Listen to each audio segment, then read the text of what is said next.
It's the Summer Solstice Extravaganza, a festival unlike any other in the world. Join us for 5 days and 5 nights in the beautiful Caribbean island of Antigua. Come and full enjoy the pristine, beautiful beaches, the historical sites on the island tour. Indulge in the experience of the cannabis tour. And of course, the sunrise and the sunset hike to Green Castle Hill, the Stonehenge of the Caribbean, amongst the megaliths that align with the stars. Remember that this is an all-inclusive wellness event to include your plant-based, fully vegan meals, breakfast, lunch, and dinner.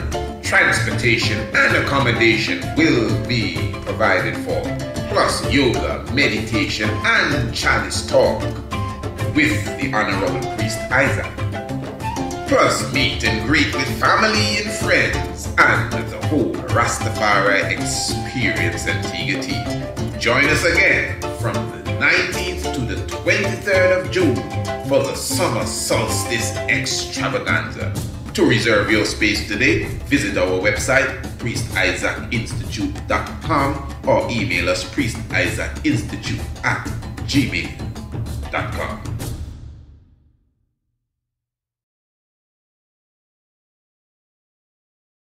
Prosperity is a herbal remedy that has been naturally designed to nourish the prostate gland. Prosperity uses a combination of leaves, roots, and barks to create a tincture designed to nourish your prostate gland. It also will assist in prostate-related issues such as erectile dysfunction, swollen prostates, and problems related to the passage of urine. Call or WhatsApp 728-8289, 728-8289 and get your bottle today. Prosperity. The Tiger's Nest is a Radio Anu International exclusive program brought to you by the Honorable Priest Isaac. The Tiger's Nest is aired live every Monday through Thursday at 7 p.m. local standard time. Become a subscriber through our website by visiting www.priestisaacinstitute.com and choose between our subscription plans. Or you can subscribe by using the details provided in the link below.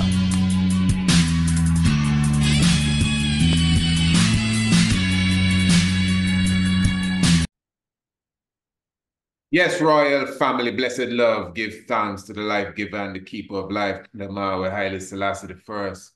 We definitely are very thankful for your presence with us. You're definitely here in the nest, the Tiger's Nest, your humble servant with you, the Honorable Priest Isaac.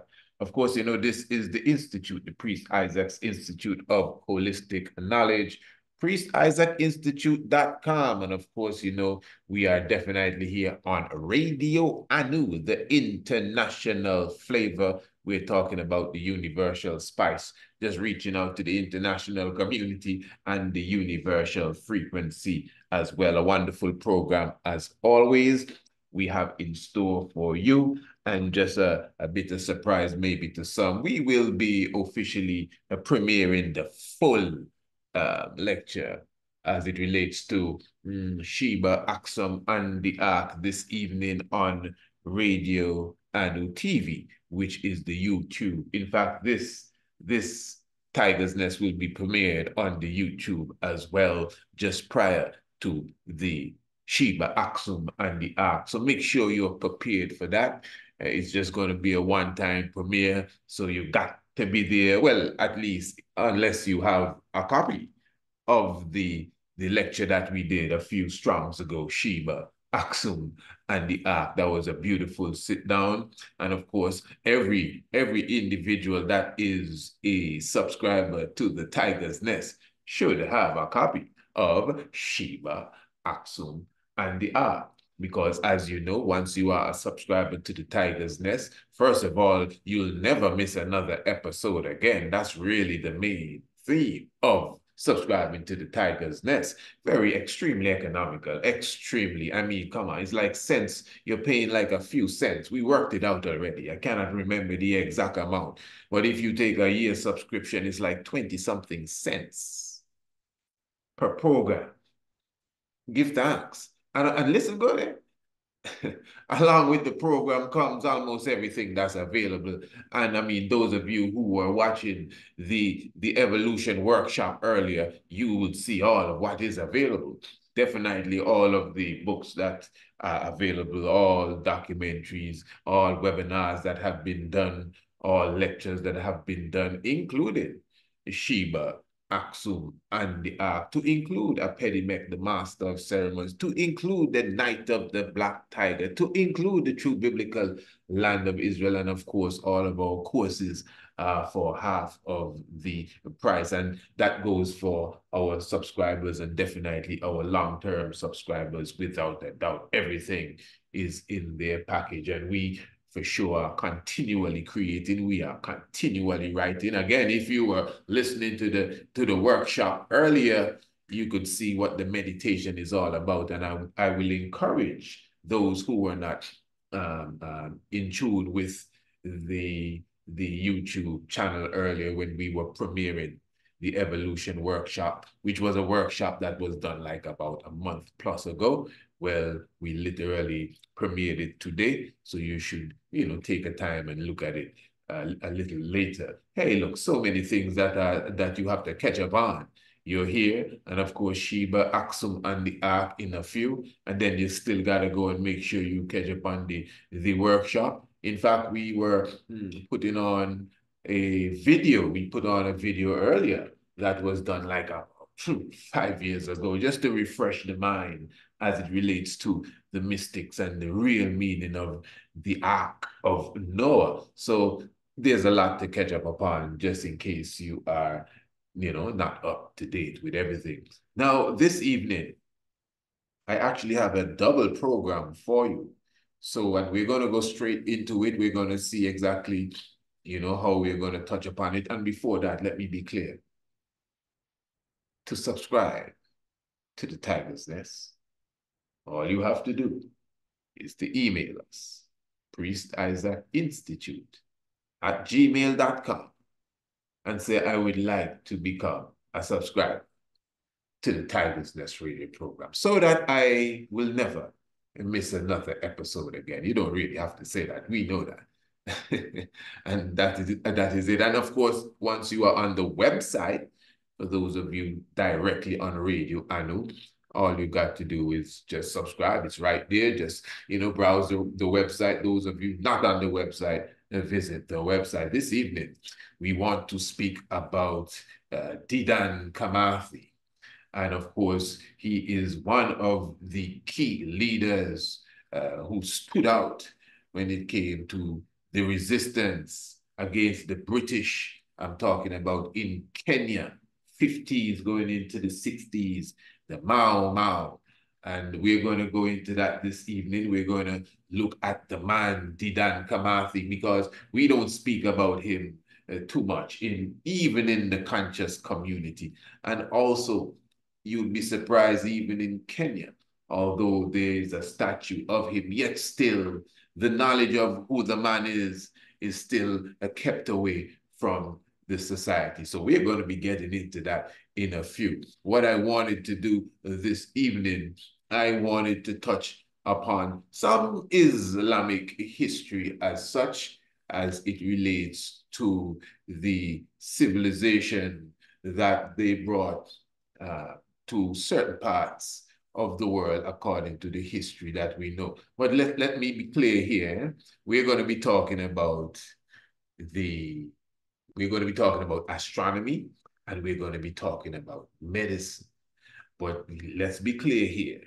The Islamic world, especially in the area of what you call Babylon, Iraq, it is known to be at a specific time, somewhere between the 8th and the 10th century, like a hub for scholarship, like a hub for somewhat of a renaissance or or not a growth, then a regrowth. A renaissance is like a regrowth. That's why some of our scholars, or rebirth, some of our scholars say that the European Renaissance was not a renaissance, it was a naissance, and realistically, they got their so-called Renaissance in Europe when Islam visited them in the form of the Moors.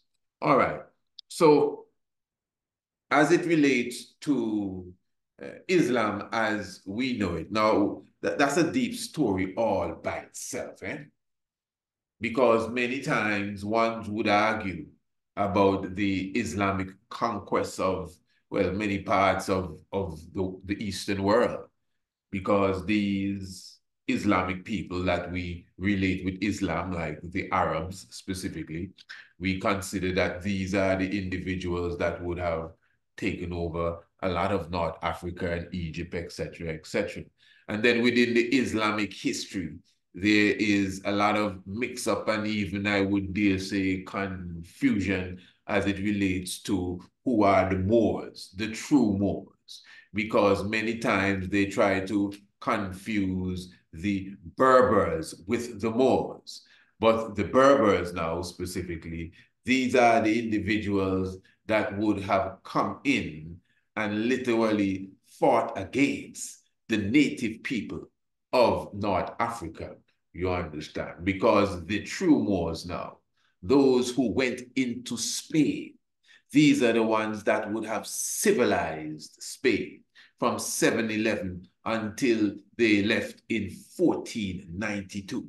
So these Moors, I'm talking about the blacker Moors now, these were the ones that would have taken the Europeans out of what they refer to as the Dark Ages. Hence, the conversation will arise again over the origin of Islam itself. But again, this is not what we are going to be delving in, trying to, go into the origin, because if Islam, according to those who practice it, is a religion that means to submit unto the Most High, to submit unto Allah, and hence it means that a Muslim is a peaceful man, and that is why Abraham is a Muslim, and all the ancient ones are Muslim because they were submitting unto the Most High. All right, so that means Islam, submission unto the Most High, something from creation or something from the origin of man, definitely something from the origin of, civilization. If it is such, it doesn't even sound like a religion. It just sounds like the order of nature, if that's what it is. But anyway, down to the language that Islam would have adopted, which is what we call the Arabic. You would have listened to programs where you would have heard scholars, linguistic scholars speak of the origin of Arabic coming from the Kara script, from the central region of Africa. So when we look into all of that and we understand that, hey, this is more than meets the eye, this could just be an ancient sea, because remember, we civilized everyone. And really, a lot of the sciences that you see all over, that's why when ones are arguing that Rasta took the locks from the Sadus, and Rasta took the vegan eating from the Sadus, and Rasta took what else? The chalice and ganja from the Sadus. I beg your pardon. I am telling you. All right, give thanks that they preserved it.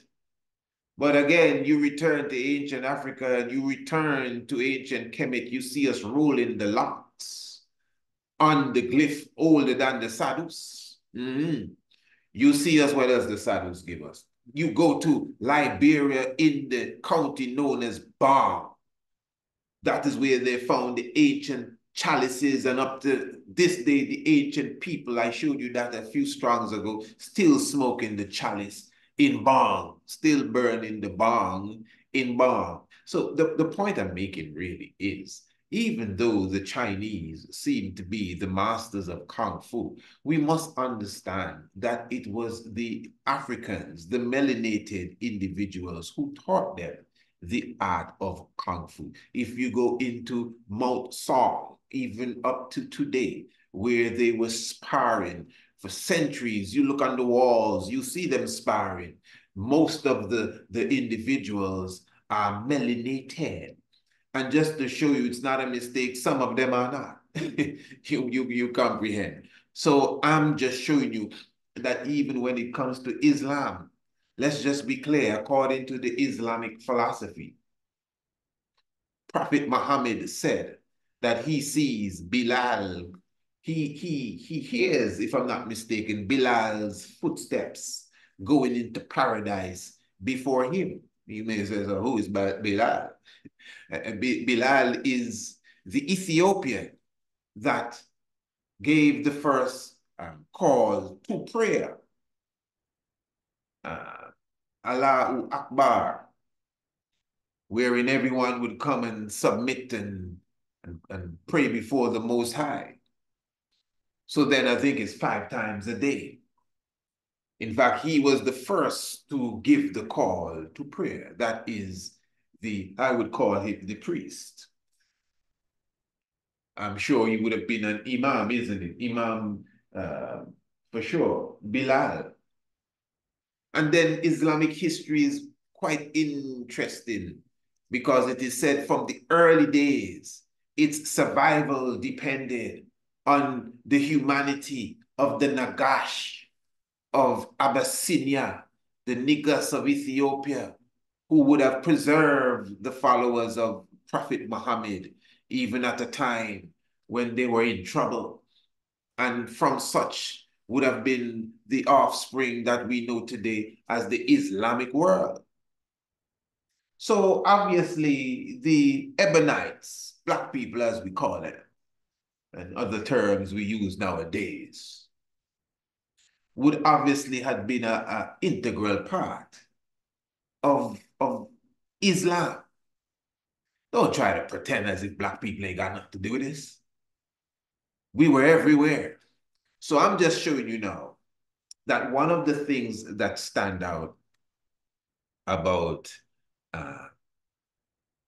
Islam is science.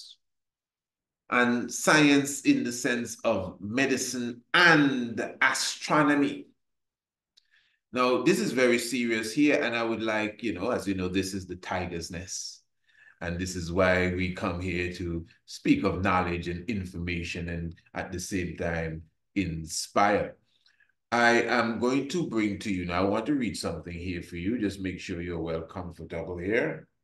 And this is coming from the JamariaView.com. And it is speaking of, just pardon me, the golden age of Islam, a catalyst for advancements in astronomy, mathematics, and medicine. You follow it? Okay, good. The golden age of Islam, which spanned from the 8th to the 13th century, was a period of great intellectual, scientific, and artistic flourishing in the Islamic world. During this time, Muslim scholars made significant contributions to the fields such as mathematics, hear this, astronomy, watch this one, medicine, art, and literature. Islamic values such as the pursuit of knowledge and tolerance played a significant role in these advancements. So this is morality then. We were speaking of that in some program, I can't remember, where we were highlighting in certain African countries, you have the minister of, I think it's ethics, the minister of ethics. So this is morality here. You cannot bring no real science to the table, whether it's medicine, astronomy, obviously religion without morality. It's not just theology and religion alone should have morality. Oh, you're a Christian. Yeah, you see that. But Rastaman, you're a Rastaman. You see, yeah. Every craft should come with morals. Islamic values, such as the pursuit of knowledge and tolerance, played a significant role in these advancements. The essay will examine the golden age of Islam and its impact on Western culture. Through this examination, we will gain a better understanding of how the golden age of Islam continues to shape the world today. You see? Serious stuff, right? All right, so it is good that we comprehend this, and this is why, again, the pursuit of knowledge, very important. All right. Muslim scholars and intellects made significant contributions to the fields such as mathematics, astronomy, medicine, art, and literature during the golden age of Islam. Islamic values such as the pursuit of knowledge played a significant role in the Islamic civilization's achievements during this period. The West, in turn, was inspired, and the West doesn't mean the direction, let's go to the West and to the East. West is like a concept, a mindset. Right, good. The West, in turn, was inspired by, that is to show you, pardon me again, but that is to show you the East is the right direction. Good. The West, in turn, was inspired by the Islamic world's values and achievements. This period is historically considered to have started during the reign of Abbasid Caliph Harun al-Rashid in 786 to 809, with the establishment of the House of Wisdom, which fascinated scholars from all over the Muslim world to Baghdad, the world's largest city at the time, to translate the known world's classical knowledge into Arabic and Persian. All right, so you can see there is a gathering there. The period is traditionally thought to have ended with the collapse of the Abbasid Caliphate in 1258 as a result of Mongol invasions and the siege of Baghdad. The pursuit of knowledge was central to Islamic culture during the golden age of Islam. Scholars from the Islamic world translated Greek texts into Arabic, allowing knowledge to spread throughout the Islamic world. Many classic works of antiquity that would have been lost otherwise were translated from Greek, Persian, and Sanskrit into Syriac and Arabic, some of which were subsequently converted into Hebrew and Latin. Let me stop there. I want to highlight this, because I'm not just, this is not the news we're reading here. I want you to comprehend what is being said.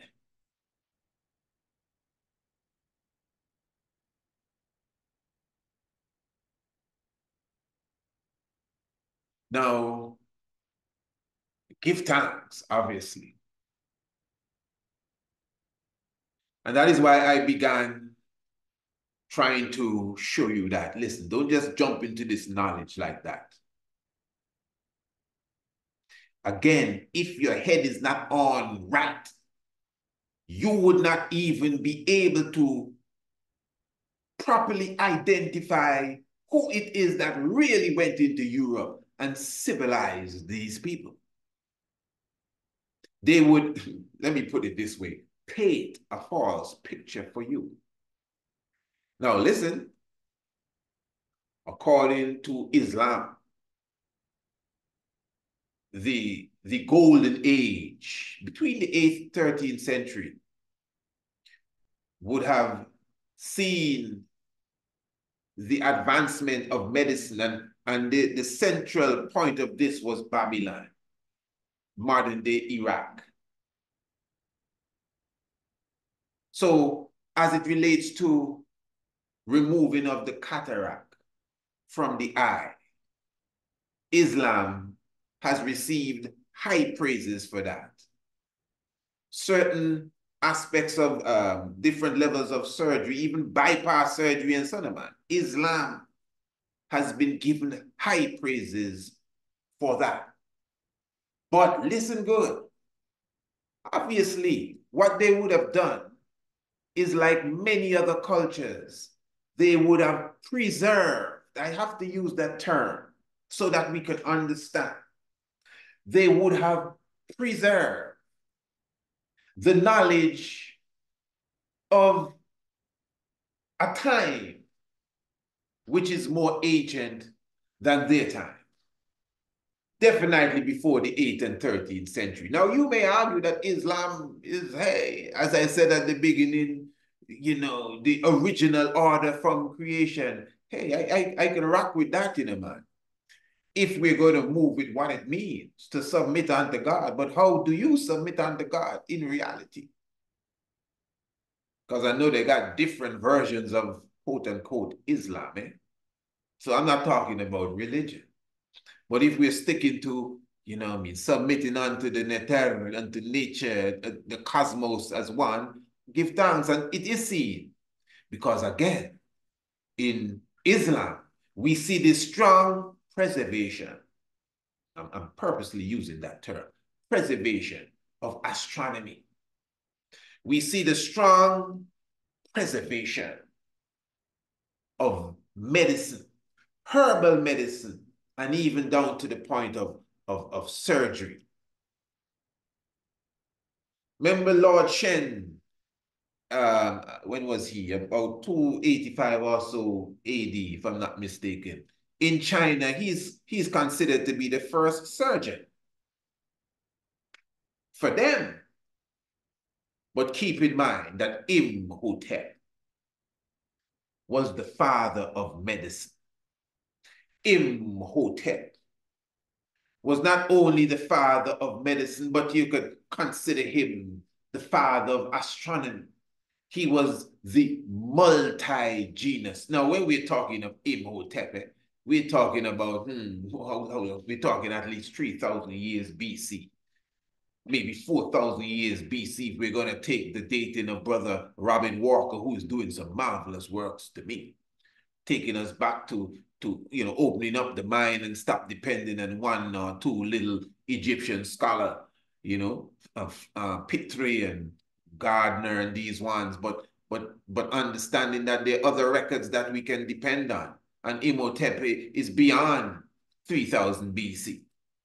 Maybe even 4,000 BCE, and this is the father, the god of medicine. Remember, it is he, Imhotep, who created, we're getting there, the step pyramids of pyramid of Dizosha.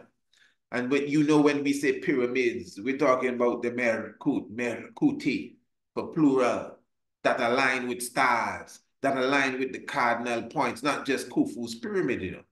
The temples of Karnak, these monuments established by Imhotep and the like, were built to reflect the cosmos. You know that. So it's not the first time that ones have been naming the stars and observing the heavens when the Islamic world got hold of it. It's not the first time, listen to me good, that we would have been performing surgery to remove cataract, not from the Nile, from the eye. You got that one? Not the first time. But again, it's just like, again, a lot of the ancient art that we can prove came from the continent of Africa has been preserved by many, from karate to kung fu to yoga, to meditation, while the black world running around trying to get a job. And when they get a job, trying to see how many shoes they can fit in their closet and see how many, you know, if they can get the shiniest rim for their cars. Other people are preserving our liberty, preserving our agency. So this is why some can lay claim to it. And you would believe that the Indians invented yoga. And you would believe that the Chinese invented Kung Fu.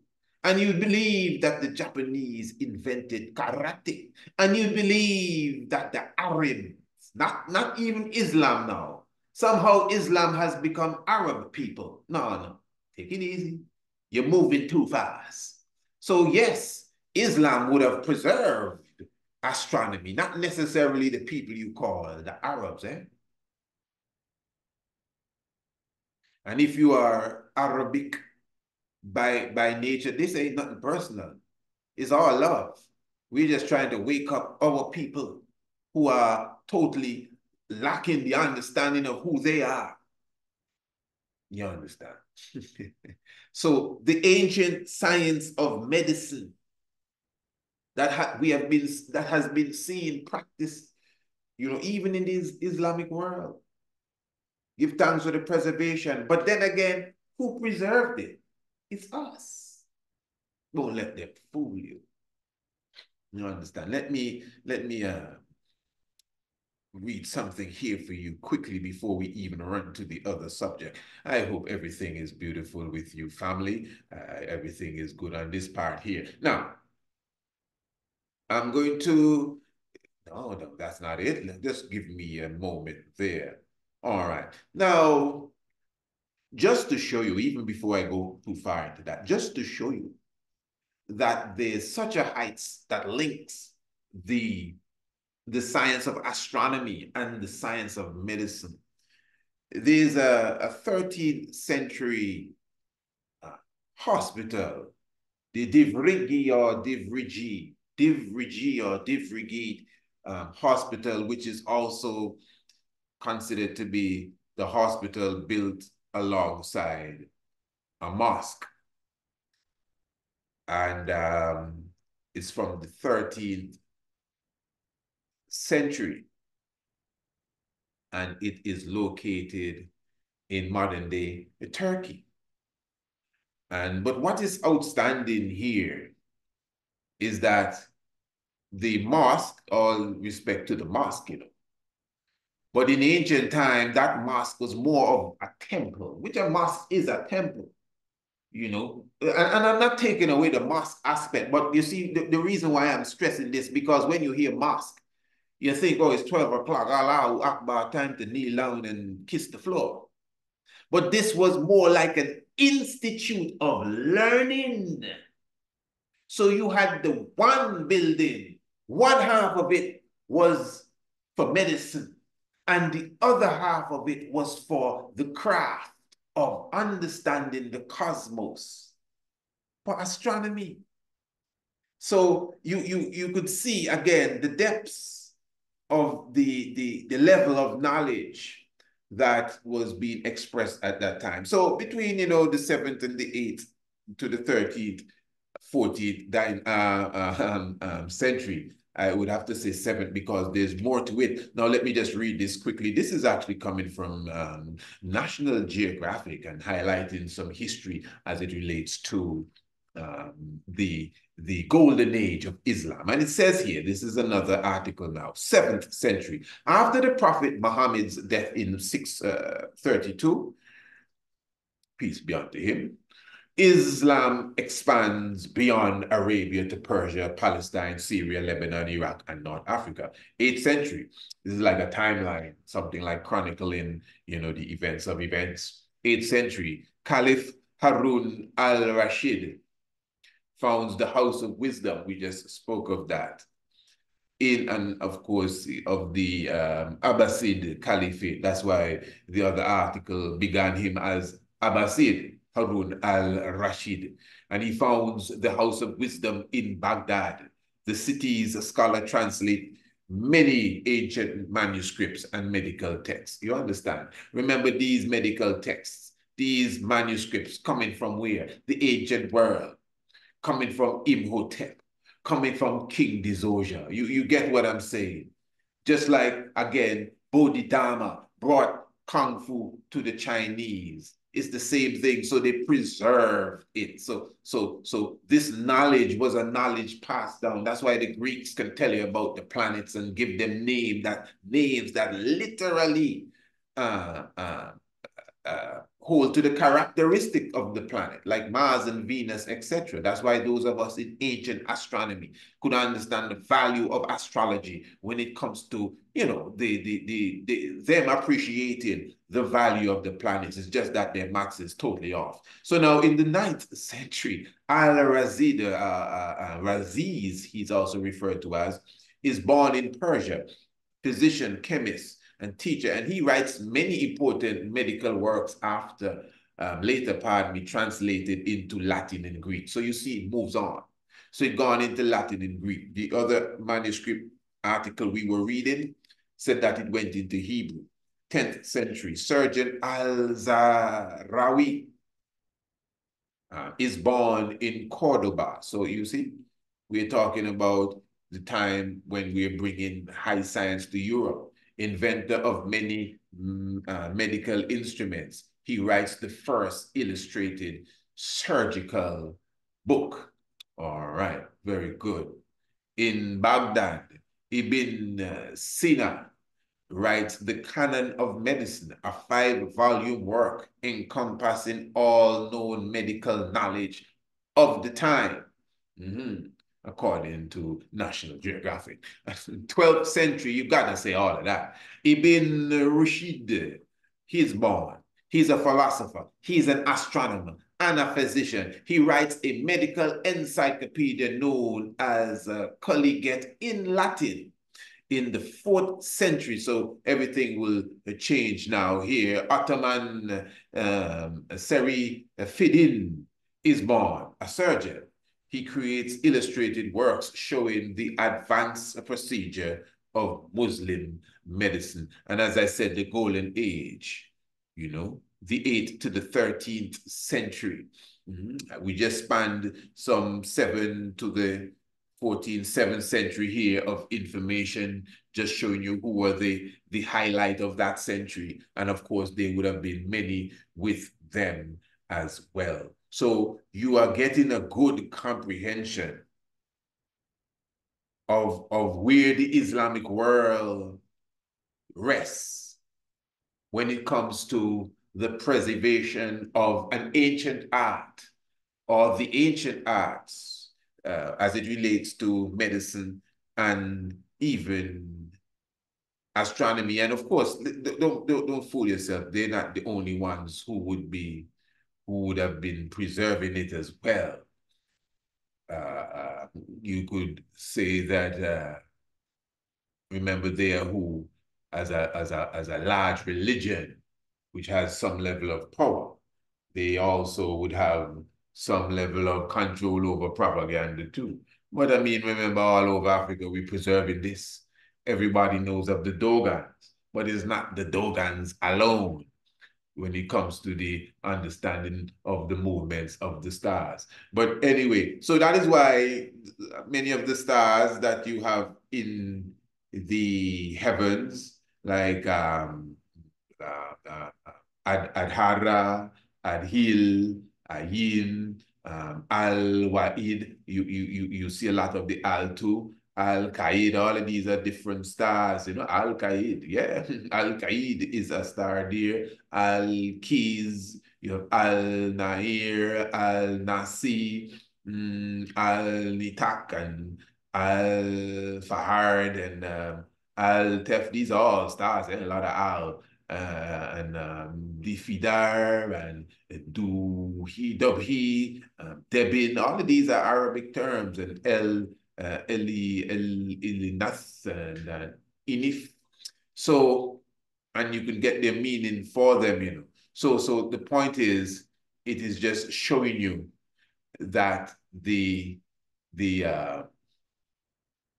stars, let me pull up some direct information for you here. Okay, for example, Adhara, the meaning of it is the first of the virgins, and scientific name is Epsilon Canis Majoris. But it's Adhara and comes with a story, the first of the virgin. So with that understanding, again, you can see that Islam, the Arabic world, would have stamped its image as such over a lot of the science of that time. And I cannot move off of this subject without, you know, bringing it home again. Don't lose track, because Islamic history is told. I don't know if it's the Jews telling this in a way that if you're not smart, if you're not scholarly, if your heads are not in the book, and you got to be careful which book, you would lose the black presence, not just even in the origin of Islam, but even in the Islamic narrative and all of what even I would have been saying tonight. You, as a black person, would consider that you ain't got nothing at all to do with that. You think so? Hey, give thanks. All right, brother Dedan Kimathi, we're going to get into that right now. Just make sure you stick right here. Prosperity is a herbal remedy that has been naturally designed to nourish the prostate gland. Prosperity uses a combination of leaves, roots, and barks to create a tincture designed to nourish your prostate gland. It also will assist in prostate-related issues such as erectile dysfunction, swollen prostates, and problems related to the passage of urine. Call or WhatsApp 728-8289, 728-8289 and get your bottle today. Prosperity. And obviously, royal family, that number works better for those who are right on the ground. But for those in the international community, of course, you could still send a WhatsApp to that as it relates to that product. But of course, you could easily, just order directly from the website, Prosperity. Definitely very important and necessary for you to have. I chuckle because just today, because we deliver the prosperity on the ground too. So I delivered the prosperity to a brother who was extremely anxious to get his prosperity. And when I saw him, he's an elder brother. I know him from since I was small, not by name, but it's just very small community, small island. So you know people. And I would estimate he must be about 70, maybe 3 or 4 going up there now. So he told me he went to the doctor as it relates to, of course, his prostate. And he was explaining to me that, the doctor was telling him that, well, your prostate is a bit inflamed or a bit swollen it was in his case. So you definitely got to do something about it. So he got word about the prosperity and he got one. I think that was a while back, maybe about a year or so, he got one. So he couldn't locate me for a while. And for whatever reason, he couldn't contact. He didn't find the phone number. And so he finally got in contact with me. And when I saw him today, I said, brother, well, you saved my life. You see this bottle here? This is the miracle worker. And it's my fault. This is what he's telling me. It's my fault because you don't even know. I was in so much pain. And brother, and well, you don't know what I'm talking about, so I can tell you. He said, brother, man, the thing didn't work for years. You don't ask me what thing he talking about, because I didn't ask him, but yeah. He said the thing didn't work for years. And after I used your stuff, man, I felt like a millionaire, but it's my fault because I should have come for another one. And that done almost a year now, and I couldn't find you. And he said that after a while, whatever symptoms he was feeling, he said he started to feel it trickle back in. And he said, no. He started to ask around until he got the number again, because he know whatever he would have gone through for them years, because it seems like he was going through a serious thing for a few years. He said, no, he don't want to go through that. And he saved the number and he said, brother, I coming back for some more to make sure everything all right, just in case you disappear. And I'm telling you, that is really how it is with everyone. Now, obviously, his situation would have been really, really bad from how he explained it to me. And obviously, for someone that is going through a serious situation, sometimes it's better you get 3. Yeah, and use them periodically, and that will definitely assist you, especially when it comes to them swollen prostate, inflamed prostate.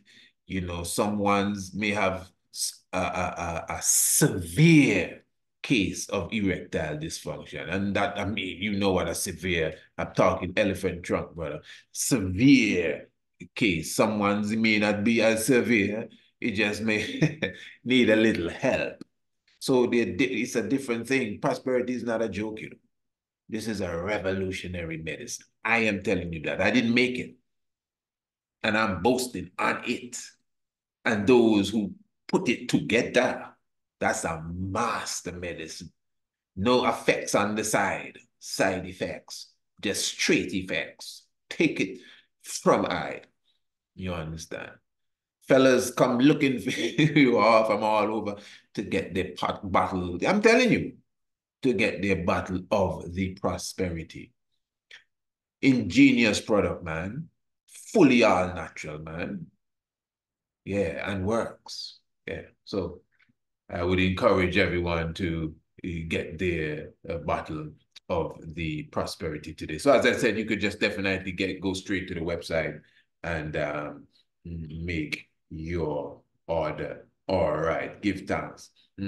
Now, international flavor, the universal spice, this definitely is Radio Anu. And of course, we are right here in the Tiger's Nest. Now, before we even go there, let's hear this one. I like this. Tell me what you think. Family. I mean that, family. Our youths, our young ones, our children, we need them, redeem them, and clean them. You see them, or else the enemy will come and scheme them. Family. I mean that, family. Education for the nation that's full of salvation, biology, astronomy, and African theology, geography. Family. I love that, family. Whatever the age or the stage, that youth will be engaged with tutorials, activities, and videos from the studios of the Priest Isaac Institute of Holistic Knowledge. Family. The International Homeschool Program is designed and recommended for all ages.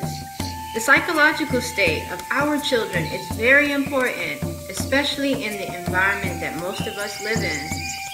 The International Homeschool Program provides online classes, activities, and videos that are fun for the youth and edifies them of their African heritage as well as the higher sciences.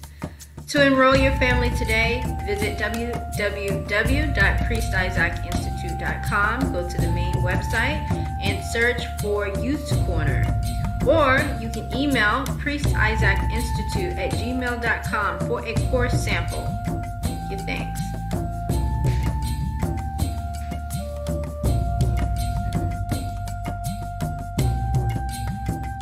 All right, give thanks. And yeah, I think I was having a bit of issue there with the mic. You got to pardon me there. It is what it is. But hey, what we're going to do now, we're going to go straight into the other part of the program. We're not going to even waste any time. And as we said, we're dealing with a bit of Kenyan history. We're dealing with a bit of Mau history. And we are really highlighting Brother Kimathi, which is one of the, if not the more outstanding leader of the Mau rebellion. So what we're going to do, I'm actually going to present to you an excerpt, I should say, from a documentary that was taken from NTV, directly dealing with Brother Kimathi. And this one was entitled, Who Failed Dedan Kimathi? Now, obviously, I cannot give you all of it, so I'm just going to give you what I can in the time we have remaining. Let's listen. Did Kimathi inspire other resistances against colonialism on the African continent? What happened to the natives who helped the colonialists arrest Kimathi? Well, this is that story. I am Agutu Rosa.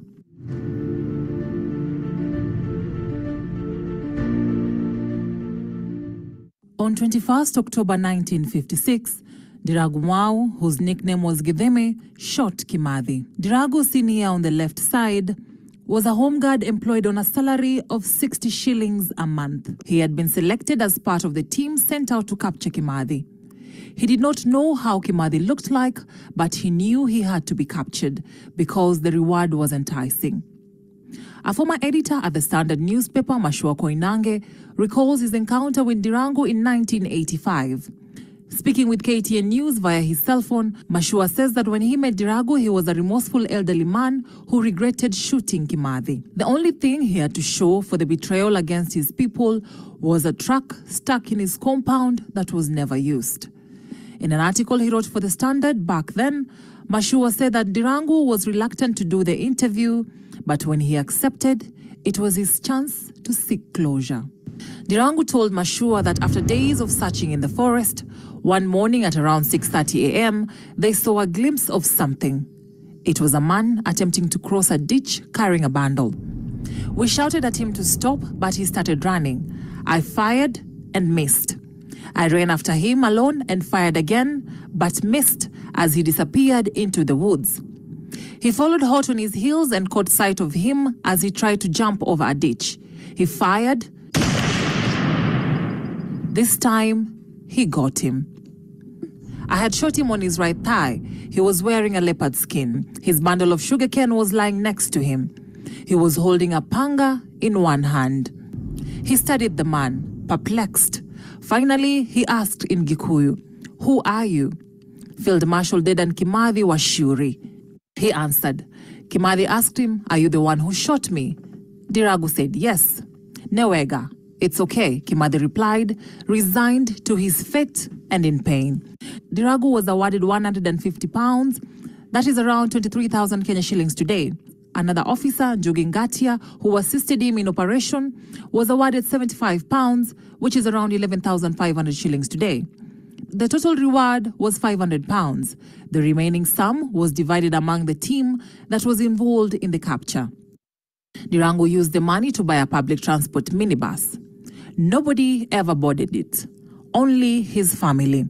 At night, angry residents would scratch the vehicle using stones, writing the words Moridhimo wa Kimathi, meaning Kimathi's shin, which referred to the part of the body that was shot. He tried selling it, but nobody was willing to buy Kimathi's shin. The vehicle ended up rusting in his compound. Diragu later opened a restaurant and it made the same fate. Residents would write on the walls, Moridhimo wa Kimathi. Diragu lived a shameful life. He was treated as an outcast, and the treatment also befell his children, who found it hard to cope in school. In 1986, Diragu died. His fellow home guards combined their rewards and bought a lorry. It met the same fate. Now, Dedan Kimathi's trial was not fair at all. It was more of a kangaroo court. Kangaroo in the sense, his was a political case. Remember, he was more of a politician, though Kimathi would not have accepted to be called a politician. He would have, although he was KAU branch chairman by 1950s, by 52. So his trial was supposed to be a political trial, like that of Nelson Mandela, whereby you don't hang a political prisoner. You could put him in jail or detention and then release him after you achieve what you want. Yes, but you see, they criminalized it. The first judgment in the Kimathi case was done in haste, and when he appealed, it was quickly dismissed. An execution report that is kept at the Supreme Court Museum of Kenya indicates that Kimathi was hanged at 6 a.m. on February 18, 1957. The report, signed by a medical officer, indicates that he examined the body of the deceased and found life to be extinct. Death was caused by hanging, and it was instantaneous. The judgment report that is also kept at the museum indicates that Kimathi was in possession of a firearm, a .38 Webley Scott revolver, contrary to Regulation 8A1 of the Emergency Regulations 1953. However, when Ndirangu shot Kimathi, he said he found him with a panga and a bundle of sugarcane. There was no revolver. He was accused of having a revolver. By that time, he only had a machete or panga.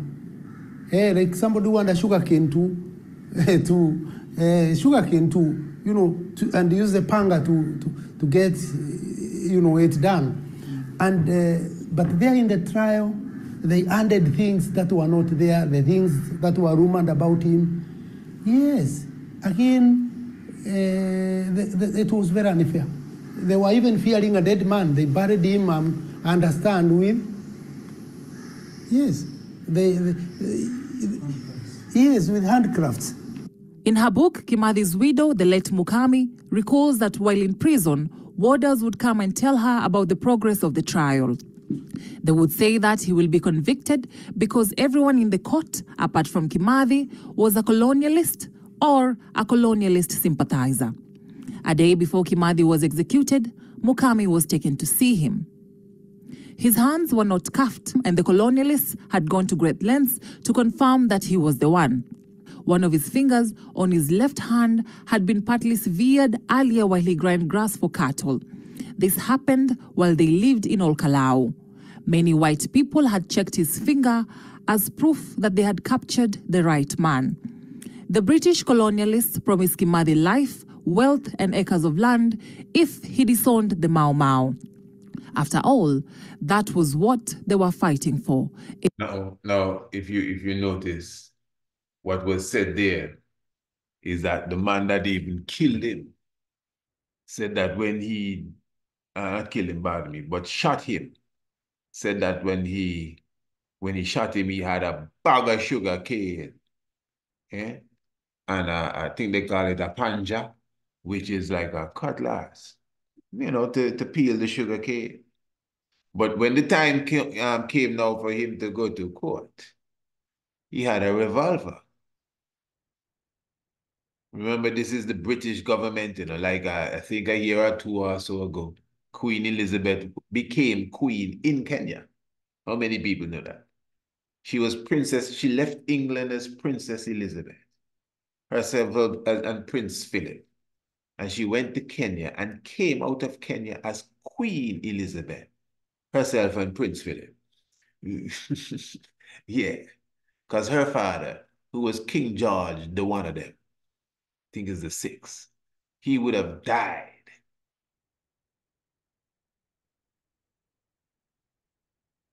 When she went to Kenya. So on his death, she became queen. I'm talking about Elizabeth. And as queen, she became queen in Kenya. That's where she get the word, well, Your Majesty, you're now the queen, and she in Kenya.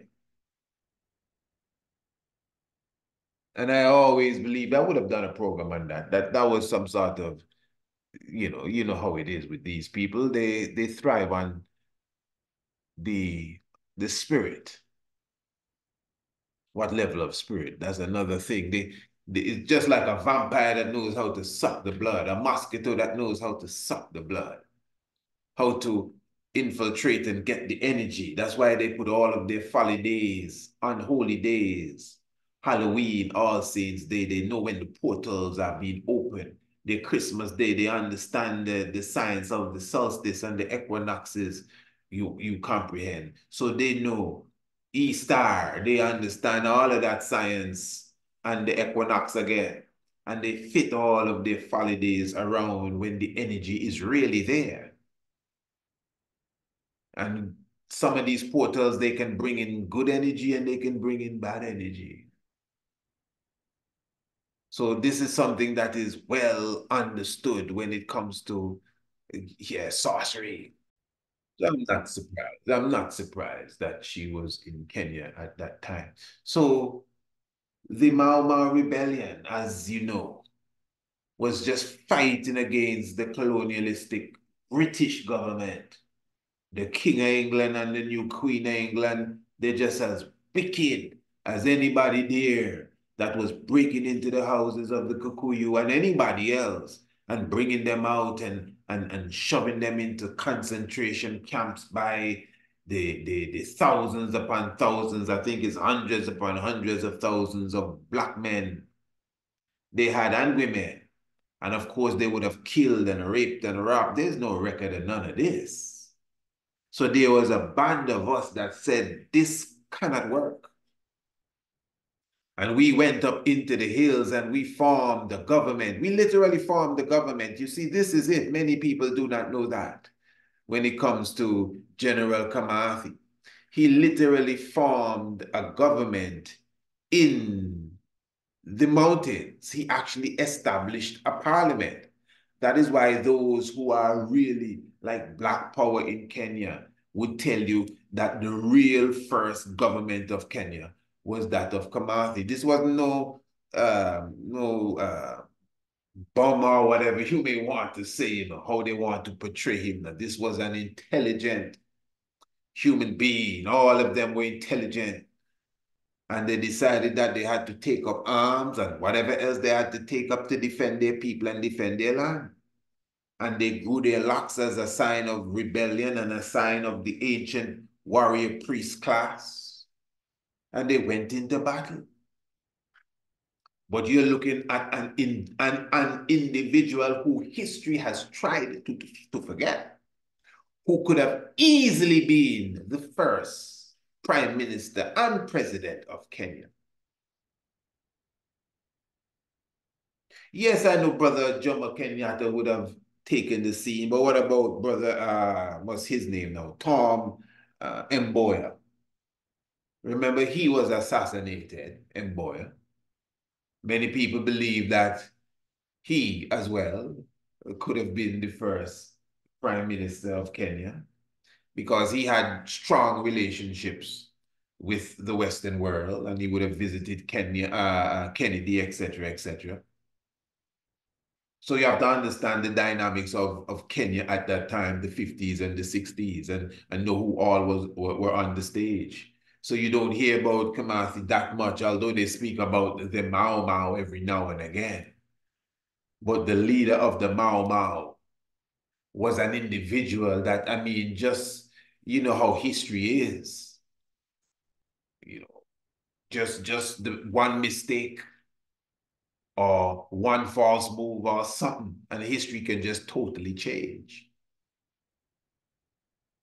Kimathi could have easily become, just like many rebels, the head of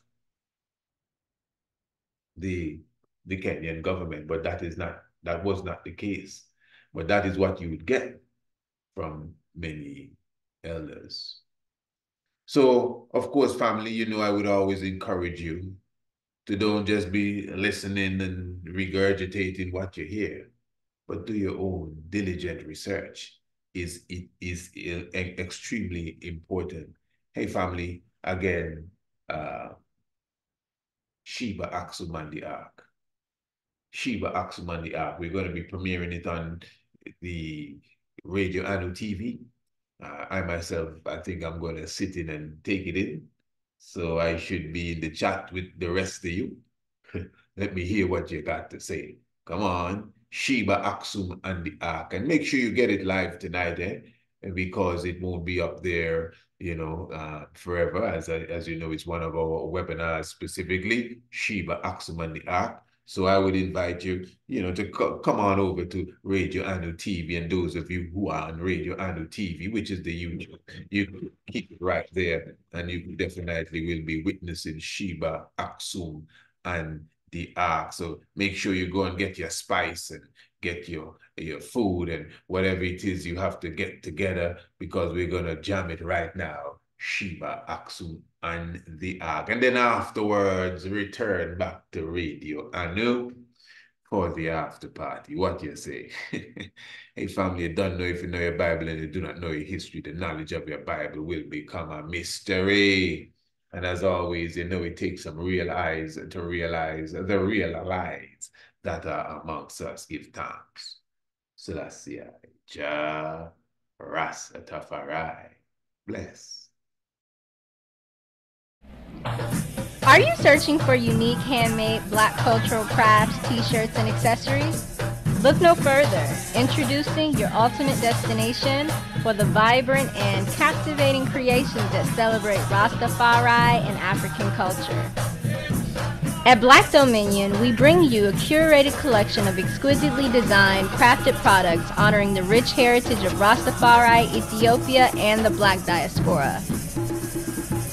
With our user-friendly website, shopping is a breeze. We ship worldwide, bringing Black culture to every corner of the globe. Visit www.blackdominion.shop today and start exploring the incredible range of handmade Rastafari and Black culture. Find your inspiration, embrace your roots, and stand out from the crowd.